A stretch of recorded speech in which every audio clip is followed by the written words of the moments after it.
ফেরদৌসী আলম নীলা অবৈধ উপায়ে রাতারাতি ধনকুবের বনে গেছেন। নীলার ডানে বায়ে থাকত সুঠাম নারী দেহরক্ষী, আর পেছনে বিশাল নারীর বহর। নীলার প্রভাবে গোটা রূপগঞ্জ চিম্মি ছিল। সাবেক মন্ত্রী গোলাম দস্তগীর গাজীর অত্যন্ত ঘনিষ্ঠ ছিলেন এই নীলা। তার উত্থানে গাজীর আশীর্বাদ বড় ভূমিকা রেখেছে। চাউর আছে, নীলার নীল দংশনে অতীতে অনেক তরুণ যুবকও ধ্বংস হয়ে গেছেন। নানা কেলেঙ্কারি আর অঘটনের পর ফটিক নামের একজনকে বিয়ে করেছেন তিনি। বিস্তারিত থাকছে রূপগঞ্জ থেকে জাহাঙ্গীর মাহমুদের পাঠানো প্রতিবেদনে। এনজিও সংস্থা ব্র্যাকের এক সময়ের মাঠ কর্মী ছিলেন নীলা।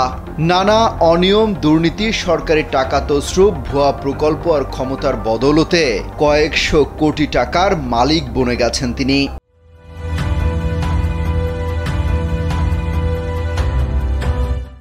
রয়েছে পূর্বাচল উপশহরে ১ ডজন প্লট, বিঘা বিঘা জমি, ঢাকায় আলিশান ৫ তলা বাড়ি, অভিজাত শপিং মলে বিভিন্ন ব্র্যান্ডের শোরুম এবং চীন ও সিঙ্গাপুরেও রয়েছে ব্যবসা। ১০ বছরের ব্যবধানে ফুলে ফেপে ওঠা তৎকালীন বিএনপি নেত্রী ফেরদৌসী আলম নীলার থাবা থেকে বাদ যায়নি শেখ হাসিনা ক্রিকেট স্টেডিয়ামের জমিও। এই জমিতে গড়ে তুলেছেন নীলা মার্কেট, যার আড়ালেই চলে নানা অপরাধ কর্মকাণ্ড। মার্কেটের আশপাশ এলাকাগুলো এখন অপরাধীদের নিরাপদ আস্তানা।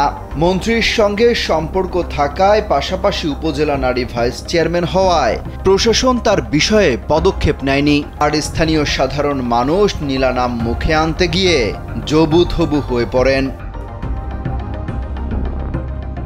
অনুসন্ধানে জানা গেছে রূপগঞ্জের ইউসুফগঞ্জ ভোলানাথপুর এলাকার আজিম উদ্দিন ভুইয়ার মেয়ে ফেরদৌসী আলম নীলা।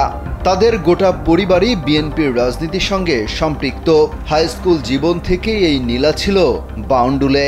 স্কুল ও কলেজ জীবনে নীলার দংশনে অনেক তরুণ যুবকের জীবন ধ্বংস হয়ে যায়।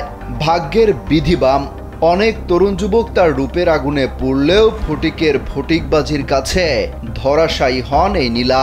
দুজনই এনজিওর সংস্থা ব্র্যাকে চাকরি করার সুবাদে গোপন প্রণয় হয় তখন। পূর্বাচলের নীলা মার্কেট বিভিন্ন গণমাধ্যমে এতবার শিরোনাম হয়েছে যে এখন মার্কেটটি এক নামে চেনেন সবাই।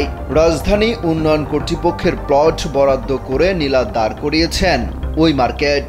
এর পাশেই প্লট দখল করে বানিয়েছেন পূর্বাচল ক্লাব। অভিযোগ আছে পূর্বাচলে প্রতিবন্ধীদের খেলার জায়গা দখল করে বানিয়েছেন লেডিস ক্লাব। পূর্বাচল কনভেনশনের ৭৬ কাঠার প্লট এখন তার কবজায়। পূর্বাচল ক্লাবের সদস্যপদ কেনাবেচা হয় মোটা অঙ্কের টাকায়। শীতলক্ষার তীরে প্লট দখল করে চলছে কয়লা, পাথর, বালুর কারবার। মন্দির, শ্মশানের প্লটে উঠিয়েছিলেন দোকান, আর ইউসুফগঞ্জ খালের উপর উঠেছে নীলার বাড়ি। এসব ব্যাপারে নীলা কালবেলাকে বলেন তিনি ৭বারের জনপ্রতিনিধি। খারাপ করলে আর জনগণ তাকে ৭বার জনপ্রতিনিধি বানাতেন না। একটি পক্ষ তার বিরুদ্ধে অপপ্রচার চালাচ্ছে বলে অভিযোগ করেন। অস্বীকার করেন জায়গা দখলের অভিযোগও।